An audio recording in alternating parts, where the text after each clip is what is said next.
നമസ്കാരം. ജന്മഭൂമിയിലേക്ക് സ്വാഗതം. വാർത്തകൾ ചുരുക്കത്തിൽ.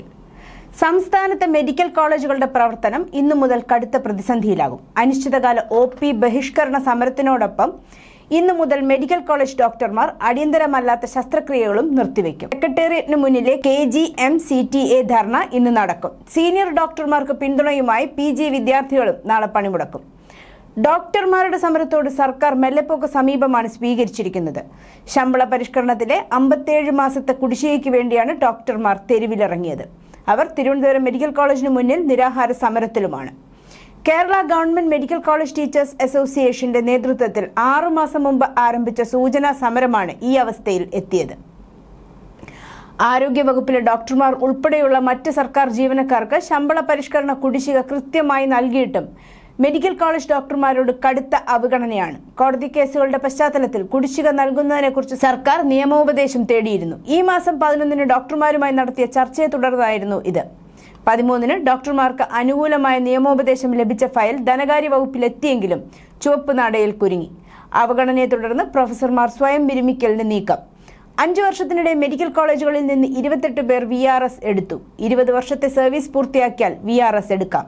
അപേക്ഷ നൽകി 3 മാസത്തിനകം സർക്കാർ അനുമതി നൽകിയില്ലെങ്കിൽ അത് ലഭിച്ചതായി കണക്കാക്കാമെന്ന കോടതിയുടെ ഉത്തരവും നിലവിലുണ്ട്. കൂട്ട VRS ഉണ്ടായാൽ കേരളത്തിന്റെ ആരോഗ്യ സംവിധാനത്തെ ഇത് അപ്പാടെ തകർക്കും. VRS എടുത്താൽ സ്വകാര്യ മേഖലയിൽ 3 ഇരട്ടി ശമ്പളമാണ് ലഭിക്കുന്നത്. സംസ്ഥാനത്ത് വരും ദിവസങ്ങളിൽ മഴയ്ക്ക് സാധ്യതയുണ്ടെന്ന് കേന്ദ്ര കാലാവസ്ഥാ വകുപ്പ് അറിയിച്ചു. ഇന്ന് തിരുവനന്തപുരം, കൊല്ലം, പത്തനംതിട്ട, ഇടുക്കി ജില്ലകളിൽ നേരിയ മഴയ്ക്ക് സാധ്യതയുണ്ട്. ഒറ്റപ്പെട്ടയിടങ്ങളിൽ 20-ാം തീയതി മുതൽ 22-ാം തീയതി വരെ ഇടിമിന്നലോടുകൂടിയ മഴയ്ക്കും സാധ്യതയുണ്ടെന്ന് കേന്ദ്ര കാലാവസ്ഥാ വകുപ്പ് അറിയിച്ചു.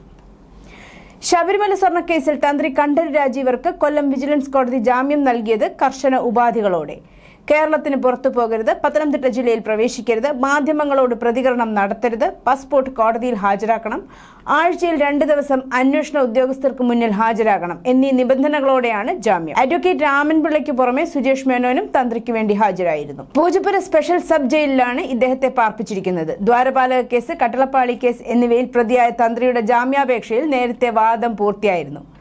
തന്ത്രിയുടെ അനുജ്ഞയാണ് എല്ലാ പ്രശ്നങ്ങൾക്കും കാരണമെന്നാണ് പ്രത്യേക അന്വേഷണ സംഘം SIT വാദിച്ചിരുന്നത്. ശബരിമല സ്വർണ്ണക്കൊള്ളയിൽ മുഖ്യപ്രതിയായ ഉണ്ണികൃഷ്ണൻ പോറ്റിയെ ശബരിമലയിൽ എത്തിച്ചതിലും തന്ത്രിക്ക് മുഖ്യ പങ്കുണ്ടെന്ന് SIT വാദിച്ചിരുന്നു. തന്ത്രിക്ക് വേണ്ടി നേരത്തെ ഓൺലൈനായി ഹാജരായ അഭിഭാഷകൻ B രാമൻപിള്ള കേസിൽ തന്ത്രിയെ കുടുക്കിയെന്ന വാദം ഉയർത്തിയിരുന്നു.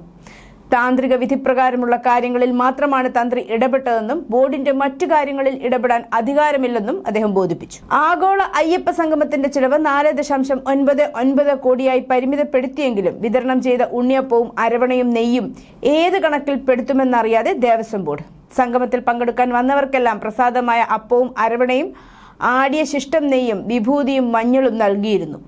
ഇതെല്ലാം ഉൾപ്പെടുന്ന 4100 പാക്കറ്റ് നൽകിയെന്നാണ് ബോർഡിന്റെ കണക്ക്. ബോർഡിന്റെ 1 രൂപ പോലും ചിലവഴിക്കില്ലെന്ന് ഹൈക്കോടതിക്ക് ഉറപ്പ് നൽകിയിരുന്നു. 1 ടിൻ അരവണയ്ക്ക് 100 രൂപയാണ് വില. അപ്പത്തിനും ആടിയ ശിഷ്ട നെയ്യ്ക്കും 50 രൂപ വീതമാണ് ഭക്തരിൽ നിന്നും ഈടാക്കുന്നത്. നൽകിയ വിഭൂതി, മഞ്ഞൾ എന്നിവയുടെ വില തീരുമാനിച്ചിട്ടില്ല. 12 ലക്ഷം രൂപയെ ആകെ വരികയുള്ളൂവെങ്കിലും ബോർഡിലേക്ക് ആ പണം തിരിച്ചെത്തിച്ചാലേ ഹൈക്കോടതിക്ക് കൊടുത്ത ഉറപ്പ് പാലിക്കാൻ കഴിയൂ. ചെറുതോണിയിൽ കോടയും വാറ്റുപകരണങ്ങളും പിടികൂടാനെത്തിയ എക്സൈസ് ഉദ്യോഗസ്ഥനെ വാറ്റുകാരൻ വാക്കത്തി കൊണ്ട് ആക്രമിച്ചു. എക്സൈസ് ഉദ്യോഗസ്ഥന്റെ മുഖത്തും കണ്ണിനും കാൽമുട്ടിനും നെഞ്ചിനും പരിക്കേറ്റു. തങ്കമണി റേഞ്ചിലെ എക്സൈസ് ഇൻസ്പെക്ടർ ലിജോ ഉമ്മനാണ് പരിക്കേറ്റത്. പ്രതി നാരക്കാനം തയ്യൽ തോമസിനെ എക്സൈസ് പിടികൂടി. ഇയാളിൽ നിന്ന് 30 ലിറ്റർ കോടയും വാറ്റുപകരണങ്ങളും പിടിച്ചെടുത്തു. ചൊവ്വാഴ്ച വൈകിട്ട് 6-നാണ് സംഭവം. Idukki excise intelligence and investigation ബ്യൂറോയിലെ assistant excise inspector MD Sajeev കുമാറിന് ലഭിച്ച രഹസ്യ വിവരത്തിന്റെ അടിസ്ഥാനത്തിലാണ് തോമസിന്റെ വീട്ടിൽ പരിശോധനയ്ക്കെത്തിയത്. ഇന്ത്യൻ സൈന്യത്തിന്റെ GST നമ്പർ ഉപയോഗിച്ച് തട്ടിപ്പ് നടത്താനുള്ള ശ്രമം പൊളിച്ച് കോട്ടയത്തെ തേയില മൊത്ത വ്യാപാരി.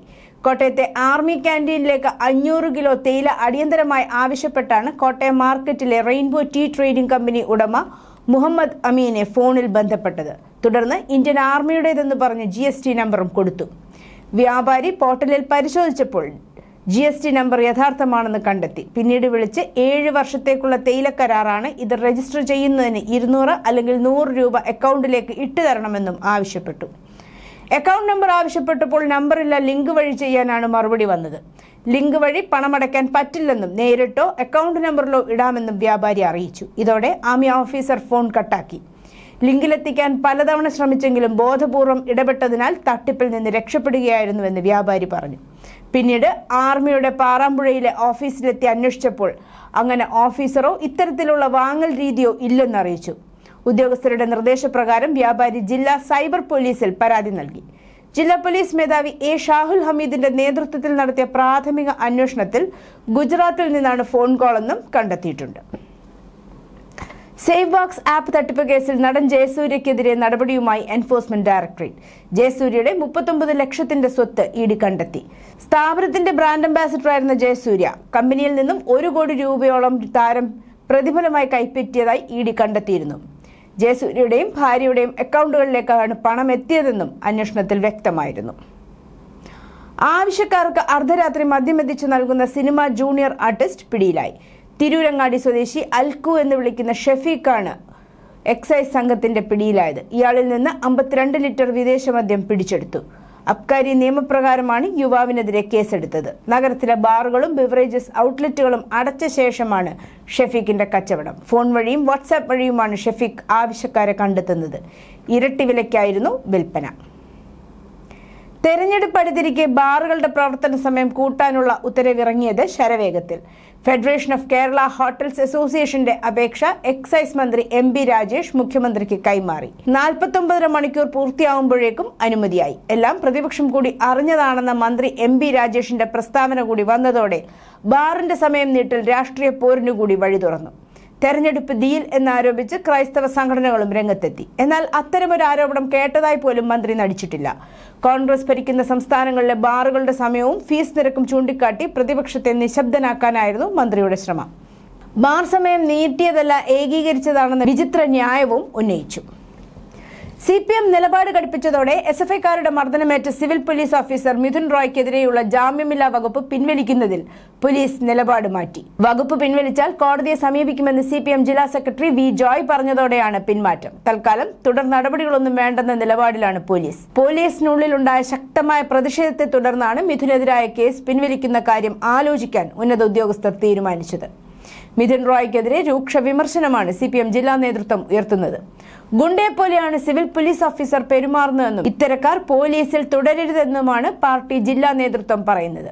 തെരഞ്ഞെടുപ്പിന് തൊട്ടുമുമ്പ് പ്രവർത്തകരെ മർദ്ദിച്ച പോലീസ് ഉദ്യോഗസ്ഥന് അനുകൂലമായ നടപടികളുണ്ടായാൽ ഇത് പാർട്ടിക്കും ക്ഷീണമാണ്. ഒരു വിമാനത്താവളത്തിൽ അടുത്ത മണിക്കൂറിൽ എത്ര ചെക്ക് ഇൻ കൗണ്ടറുകൾ തുറക്കണമെന്നതും യാത്രക്കാരുടെ നീക്കങ്ങൾ മുതൽ വിമാനത്താവളത്തിന് സമീപത്തെ റോഡുകളിലെ തിരക്ക് വരെ നിരീക്ഷിച്ച് ഇക്കാര്യം പ്രവചിക്കാൻ നിർമ്മിത ബുദ്ധി AIക്ക് ഒരു നിമിഷം പോലും വേണ്ട. യാത്രക്കാരും ബാഗേജും സുരക്ഷയും ഉൾപ്പെടെ വിമാനത്താവളത്തിന്റെ പ്രവർത്തനം മുഴുവൻ നിർമ്മിത ബുദ്ധി കൊണ്ട് എങ്ങനെ നിയന്ത്രിക്കാമെന്ന് ഇന്ത്യ AI ഉച്ചകോടിയിൽ കാണാം. ഹൈദരാബാദും കണ്ണൂരും ഉൾപ്പെടെ ഇന്ത്യയിലെ 4 വിമാനത്താവളങ്ങൾക്ക് ഡിജിറ്റൽ സേവനങ്ങൾ നൽകുന്ന വൈസൽ എന്ന കമ്പനിയാണ് ഡൽഹിയിൽ നടക്കുന്ന AI എക്സ്പോയിൽ AIയുടെ സാധ്യതകൾ പ്രദർശിപ്പിച്ചത്. ചൈനീസ് റോബോഡോഗ് വിവാദത്തിൽ ഗാൽഗോട്ടിയ സർവകലാശാലയ്ക്കെതിരായ വിമർശനങ്ങൾ AI ഇംപാക്ട് ഉച്ചകോടിയുടെ 3ാം ദിവസം നിറഞ്ഞു നിന്നപ്പോൾ ഇന്ത്യൻ സ്റ്റാർട്ടപ്പ് ജനറൽ ഓട്ടോണമി മതി ഈ അസംബന്ധം പരം അവതരിപ്പിക്കുന്നു. ഇന്ത്യയിലെ ഏറ്റവും ശക്തരായ തദ്ദേശീയ റോബോട്ട് നായ കൂട്ടിച്ചേർക്കപ്പെട്ടതല്ല, വാങ്ങിയതല്ല, ഇന്ത്യയിൽ നിർമ്മിച്ചത്, ഇന്ത്യക്കാർ നിർമ്മിച്ചത്, നമ്മുടെ രാഷ്ട്രത്തിനായി, നമ്മുടെ നൂറ്റാണ്ടിനായി, നമ്മുടെ ലോകത്തിനായി. കമ്പനി എക്സിൽ ഒരു പോസ്റ്റിൽ എഴുതി. റോബോട്ട് നായയുടെ പ്രവർത്തനത്തിന്റെ വീഡിയോയും കമ്പനി പങ്കിട്ടു. ആന്ധ്ര സർവകലാശാല ക്യാമ്പസിൽ ബുധനാഴ്ച 2 വിദ്യാർത്ഥി സംഘടനകൾ തമ്മിലുള്ള സംഘർഷം പൊട്ടിപ്പുറപ്പെട്ടു. ചൊവ്വാഴ്ച വൈകുന്നേരം ശാഖയിൽ പങ്കെടുത്ത രാഷ്ട്രീയ സ്വയം സേവക് സംഘ് RSS സേവകരെ AISFും SFI വിദ്യാർത്ഥികളും ശാരീരികമായി ആക്രമിച്ചുവെന്നാരോപിച്ച് ABVP അംഗങ്ങൾ രാവിലെ പ്രതിഷേധ പ്രകടനം നടത്തി. അതേസമയം RSS പിന്തുണയുള്ള സംഘമാണ് തങ്ങളെ ആക്രമിച്ചതെന്ന് അവകാശപ്പെട്ട് AISFും SFIയും വിദ്യാർത്ഥികളും ഉദ്യോഗസ്ഥർക്ക് നിവേദനം സമർപ്പിക്കാൻ സർവകലാശാലയിലെത്തി. ഏറ്റുമുട്ടലിനെ കുറിച്ച് ഇരു വിഭാഗങ്ങളും തമ്മിൽ ചൂടേറിയ വാദപ്രതിവാദങ്ങൾ നടന്നതോടെ സംഘർഷാവസ്ഥ ഉടലെടുത്തു. റഷ്യ ഉക്രൈൻ യുദ്ധം 4 വർഷം പൂർത്തിയാകാൻ 5 ദിവസം ശേഷിക്കെ സ്വിസ് നഗരമായ ജനീവയിൽ നടന്ന ദ്വിദിന സമാധാന ചർച്ച കാര്യമായ പുരോഗതിയില്ലാതെ അവസാനിച്ചു. വെടിനിർത്തൽ നടപ്പാക്കാൻ അതിന്റെ മേൽനോട്ടം തുടങ്ങിയ കാര്യങ്ങളിൽ ധാരണയായെന്നും എന്നാൽ ഭൂപ്രദേശങ്ങൾ വിട്ടുകൊടുക്കുന്ന കാര്യത്തിൽ തീരുമാനമായില്ലെന്നും ഉക്രൈൻ പ്രസിഡന്റ് വോളഡിമിർ സെലൻസ്കി പറഞ്ഞു. യുദ്ധത്തിനിടെ റഷ്യ പിടിച്ചെടുത്ത ഉക്രൈന്റെ വ്യാവസായിക മേഖലയായ ഡോൺബാസ് അടക്കമുള്ള പ്രദേശങ്ങൾ വിട്ടുകൊടുക്കുന്ന കാര്യത്തിലാണ് പ്രശ്നം. യൂറോപ്പിലെ ഏറ്റവും വലിയ ആണവ നിലയമായ ഉക്രൈന്റെ സപ്പോറിഷ്യയുടെ കാര്യത്തിലും തീർപ്പുണ്ടായില്ല. നിലവിൽ അത് റഷ്യൻ സൈന്യത്തിന്റെ നിയന്ത്രണത്തിലാണ്. ഉക്രൈന്റെ കീഴിൽ ഡൊണേറ്റ്സ്ക മേഖലയുടെ സമ്പൂർണ്ണ നിയന്ത്രണം തങ്ങൾക്ക് വേണമെന്ന കടുംപിടുത്തം റഷ്യ തുടർന്നു. ഉക്രൈൻ അതിന് തയ്യാറല്ലെങ്കിൽ ബലപ്രയോഗത്തിലൂടെ പിടിച്ചെടുക്കുമെന്നും ഭീഷണി മുഴക്കി. ആവശ്യം ഉക്രൈൻ തള്ളി. റഷ്യയുടെ ഭാവി ആക്രമണങ്ങളിൽ നിന്ന് ഉക്രൈൻ സമ്പൂർണ്ണ സുരക്ഷ ഉറപ്പു നൽകാത്ത ഒരു കരാറിലും ഒപ്പിടില്ലെന്നും തീർത്തു പറഞ്ഞു. റഷ്യയിൽ നിന്നുള്ള എണ്ണയുടെ വാങ്ങൽ വെട്ടിക്കുറയ്ക്കാൻ ഇന്ത്യ തയ്യാറെടുക്കുകയാണെന്ന് US നിർദ്ദേശം റഷ്യ ശക്തമായി നിരസിച്ചു. റഷ്യൻ ക്രൂഡിന്റെ ഇറക്കുമതി നിർത്താൻ ന്യൂഡൽഹി സമ്മതിച്ചുവെന്ന വാഷിംഗ്ടണിന്റെ അവകാശവാദത്തിനെതിരെ പ്രതികരിച്ച റഷ്യൻ വിദേശകാര്യ മന്ത്രാലയം അത് ശരിയാണെന്ന് വിശ്വസിക്കാൻ ഒരു കാരണവുമില്ല എന്നും പറഞ്ഞു. US-ഇന്ത്യ വ്യാപാര കരാർ പ്രകാരം റഷ്യ ക്രൂഡ് ഇറക്കുമതി നിർത്താൻ ന്യൂഡൽഹി പ്രതിജ്ഞാബദ്ധമാണെന്ന് അമേരിക്ക തുടർന്നും അവകാശപ്പെടുന്നതിനിടയിലാണ് ഇത്.